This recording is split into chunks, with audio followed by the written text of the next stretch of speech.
course, as it gets closest to Earth, that will be on December 19th, we'll have the best opportunity to use the hundreds of telescopes on Earth and the Hubble and Webb space telescopes to get our best data on it. So as far as I can... 7 hours ago, 3I Atlas made its closest approach to Earth.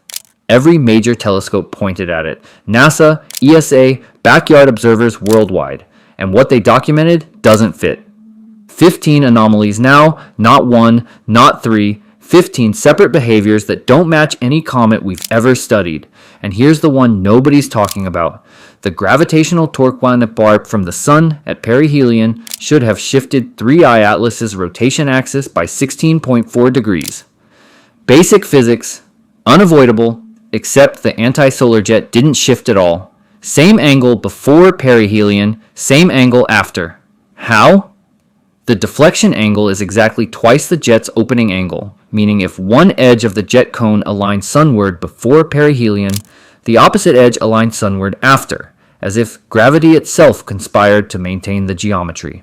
That's not one coincidence. That's coincidence stacked on improbability until natural explanation requires more assumptions than artificial origin. Subscribe right now because we're walking through all 15 anomalies, explaining why each one stretches natural models, and by the end, you'll understand why Occam's razor might actually cut the other direction on this one. Let's start with the list. 3I Atlas's retrograde trajectory aligns within 5 degrees of the ecliptic plane, the flat disk where planets orbit. Random interstellar visitors should come from any direction. This one came from the plane where our planets sit. Probability, if random, 2%. And its arrival timing brought it within 29 million km of Mars, 54 million km of Jupiter, less than 1 AU from Venus, while being unobservable from Earth at perihelion because the Sun blocked our view. Could this happen randomly? Yes. Is it significant alone? No. If these were the only oddities, natural comet, case closed. But it's what comes next that compounds the problem. March the 16th, 2026, 3I Atlas reaches Jupiter at 53.6 million kilometers, within 100,000 kilometers of Jupiter's Hill radius, 53.5 million kilometers, the gravitational boundary where Jupiter's influence dominates over the Sun's. That's the optimal location for deploying anything using minimal fuel, leveraging gravitational balance.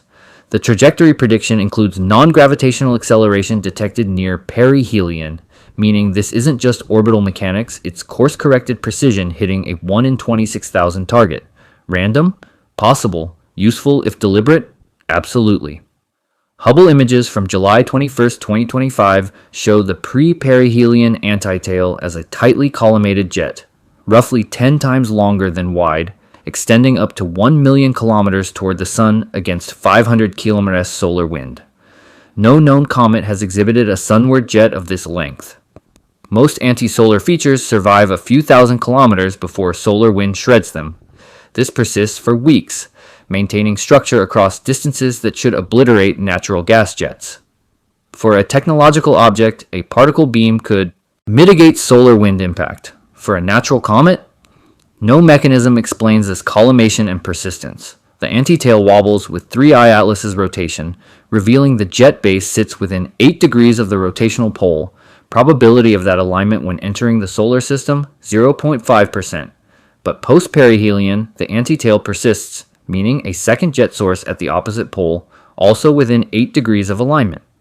Probability of both poles having active sources positioned precisely to maintain continuous sunward jets, 0.5%, Tusbard 0.0025%. That's 25 in a million. Natural explanation requires symmetrical ice pockets at both poles positioned within 8 degrees of the rotation axis, activating sequentially as the object flips geometry at perihelion. Every parameter must align. Technological explanation: deliberate thrust vectoring along a stable axis. 3I Atlas arrived from a direction within 9 degrees of the 1977 WOW signal, the only narrowband radio transmission resembling potential extraterrestrial communication. Interesting coincidence? Sure. Significant alone? No. But added to everything else, it's another data point in a pattern. Spectroscopy shows much more nickel than iron in the gas plume. ratios found in industrially produced nickel alloys, not natural astronomical objects. The nickel to cyanide ratio is orders of magnitude larger than thousands of known comets, including 2I Borisov. The proposed natural explanation, nickel carbonyl process, which only exists in industrial manufacturing on Earth. No confirmed natural analog. We're using artificial processes to explain what we're seeing because that's the only framework that fits the chemistry. The gas plume contains only 4% water by mass. Water dominates solar system comets. It's their primary volatile. 3I Atlas is CO2 rich, water poor. One explanation, CO2 accumulated on the surface during interstellar travel through nebulae and molecular clouds, coating an object that isn't primarily icy. Like an asteroid ship accumulating frost during a million-year voyage. 3I Atlas's nucleus is much more massive than Oumuamua or 2I Borisov, while moving faster than both. There may not be enough rocky material in interstellar space to deliver natural objects this massive once per decade. If something this big is passing through, smaller objects should be common. Yet we've detected only 3 interstellar visitors in 8 years. Why is the third one the largest and fastest? 3I Atlas shows extreme negative polarization unprecedented for all known comets. This may relate to the anti-tail, light generated or reflected by particles in the jet, creating unusual polarization signatures. Different from any comet observed. Near perihelion, 3I Atlas brightened faster than any known comet and appeared bluer than the sun, suggesting temperatures hotter than the sun's corona. How does an object nearly 2 AU from the sun get that hot without internal heat? Generation? Solar heating alone doesn't explain it. Now the newest revelation. The sun's gravitational torque at perihelion should have shifted 3I Atlas's rotation axis by 16.4 degrees. Basic physics, unavoidable for any object passing that close. But the anti-tail geometry didn't change. Same 8-degree alignment before and after perihelion.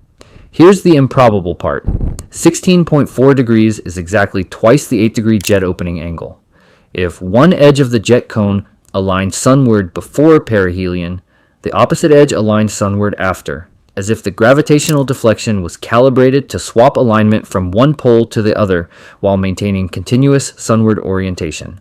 That's not just one coincidence. That's gravitational mechanics, rotation geometry, and jet positioning, all aligning in the exact configuration needed to maintain persistent anti-solar structure through perihelion passage.